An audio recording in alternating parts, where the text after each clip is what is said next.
우크라이나 대부분 지역에서 진격의 속도를 내지 못하고 있는 러시아군이 군사시설 수십 곳을 공습하는가 하면 남부 마리우폴 점령을 위해 공격 수위를 높이고 있습니다. 젤렌스키 우크라이나 대통령은 협상이 실패하면 3차 세계대전으로 이어질 수 있다고 경고했습니다. 오늘 아침 세계는 조수연 기자와 함께 정리해보겠습니다. 안녕하십니까? 안녕하세요. 네, 어서 오세요. 네, 지금 우크라이나 현지에서 계속 교전은 이어지고 있는데 지금 전황이 어떻게 파악되고 있습니까? 우리 시간 오늘로 지금 러시아의 우크라이나 침공 26일째를 맞았는데요. 러시아는 대부분 지역에서 막히면서 동부 지역에서만 며칠간 꾸준히 진격하는 모습입니다.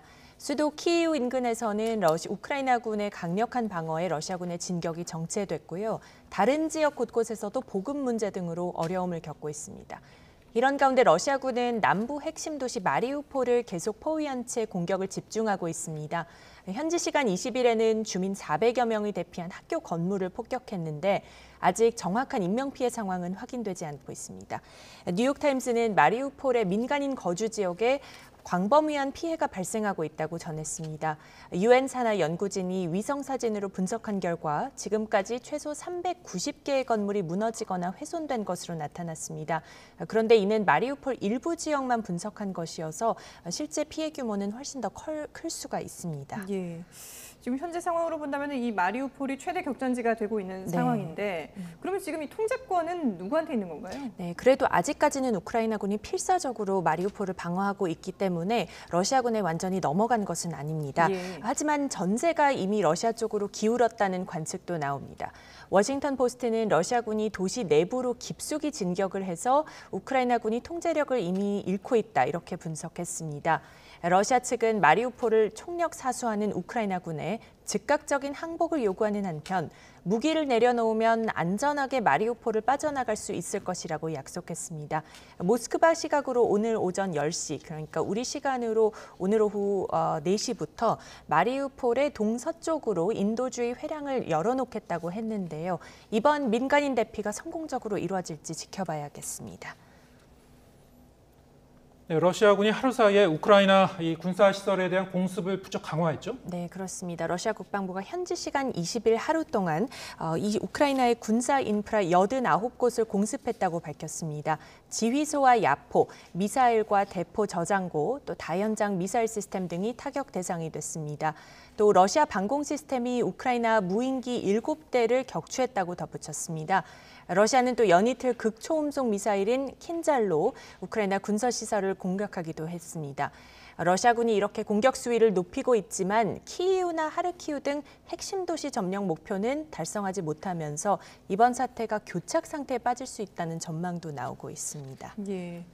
이렇게 곳곳에서 지금 충돌은 계속되고 있는데 이런 와중에 젤렌스키 우크라이나 대통령은 협상 의지를 강력하게 드러냈죠. 네, 그렇습니다. 연이틀 같은 입장을 강조하고 있습니다. 젤렌스키 대통령은 푸틴 대통령과 협상할 준비가 돼 있다면서 협상 없이는 이 전쟁을 끝낼 수 없다고 말했습니다. 그러면서 협상 시도가 실패할 경우 3차 세계대전으로 이어질 수 있다고 경고했습니다.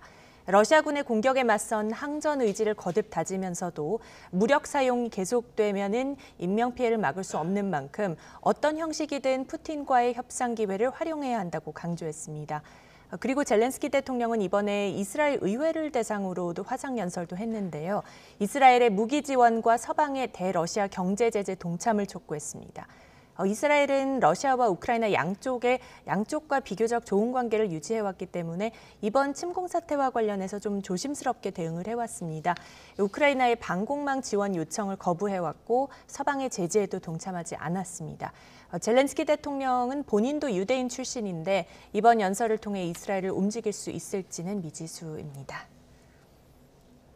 네, 우크라이나 사태와 관련해서 이제 중국 정부의 입장도 중요한데요. 네. 지금까지는 이제 우크라이나와 러시아 사이에서 줄타기를 해왔단 말이죠. 네. 근데 어제 좀 기류 변화가 좀 감지됐다고요? 네, 그렇습니다. 약간의 기류 변화가 감지되는 발언을 왕이 중국 외교부장이 했습니다. 알제리 외무장관과의 회담 후 공동 기자회견에서 말한 내용인데요. 전쟁과 제재에 반대한다는 취지의 언급입니다.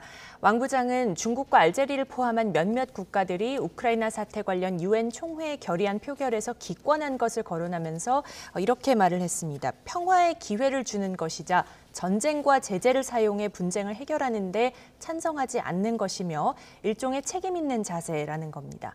왕 부장은 또 지역과 국제사회 이슈에 대처할 때 전쟁과 제재만이 유일한 옵션이 아니고 대화와 협상이 근본적 해결의 길이라는 것이 보편적인 생각이라고 강조했습니다.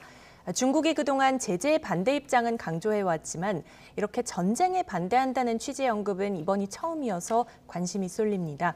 이는 러시아에 대한 국제사회의 규탄 여론을 의식해서 입장을 조금 조정한 것일 수도 있다, 이렇게 해석을 해볼 수도 있겠는데요.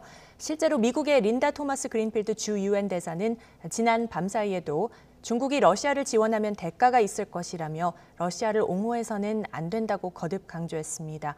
이번 사태가 장기화할 조짐을 보이면서 그동안 적극적으로 나서지 않았던 중국과 이스라엘의 행보에도 앞으로 변화가 있을지 주목되는 대목입니다. 네, 알겠습니다. 네, 월요일 오늘 아침 세계는 국제부 조수연 기자와 함께했습니다. 잘 들었습니다.